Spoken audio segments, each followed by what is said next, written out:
गोपीचंद पडळकर यांनी पवार आणि सुप्रिया सुळेंवर हल्लाबोल केलेत। शरद पवार हे जातीयवादाचं विद्यापीठ असं पडळकरांनी म्हटलंय। सुप्रिया सुळे लहानपणापासूनच वडिलांकडून जातीयवाद शिकल्या। लिंबाच्या झाडापासून गोड फळाची अपेक्षा करू नका असं पडळकरांनी म्हटलंय। पडळकरांकडून सुप्रिया सुळेंचा किडकी बहीण असा उल्लेख करण्यात आला।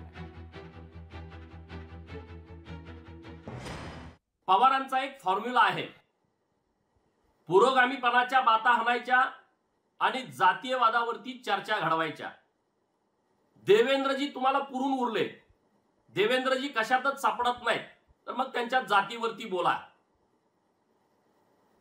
लहानपणापासून शरद पवारांच्याकडून ज्या सुप्रिया सुळे शिकल्या, शरद पवार हे जातीयवादाचं विद्यापीठ आहे आणि त्यामुळं लिंबाच्या झाडाकडून गोड फळाची अपेक्षा करणं गैर आहे।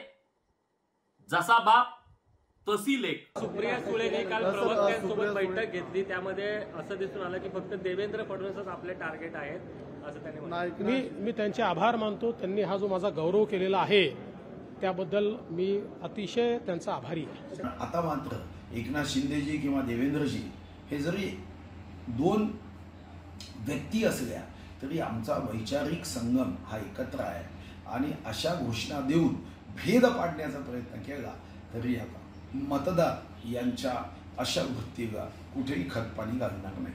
सबको मालूम है कि देवेंद्र जी एक बार सरकार में आ जाते हैं तो उनकी दुकानदारी बंद हो जाती है और उनको ये भी डर है कि आगे के 5 साल 24 से 29 एक तरफ मोदी जी प्रधानमंत्री है और महाराष्ट्र में फिर महायुति की सरकार आएगी तो हमारी पॉलिटिकल दुकानदारी बंद हो जाएगी। इसलिए सारे लोग चिंता में है कि देवेंद्र फडणवीस जी नहीं आने चाहिए।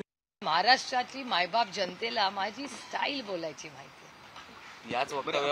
याच वक्तव्यावरून बावनकुळे म्हणतात जे पोटात होतं ते ओटात आलेलं आहे। हे वक्तव्य मी कुठे केलंय सांगा ना, कोणीतरी व्हिडिओ दाखवा, व्हिडिओ तर दाखवा ना। मी विनम्रपणे भारतीय जनता पक्षाला हात जोडून विनम्रपणे विनंती करते, मी हे जर बोलले असेल तर त्याचा व्हिडिओ दाखवा।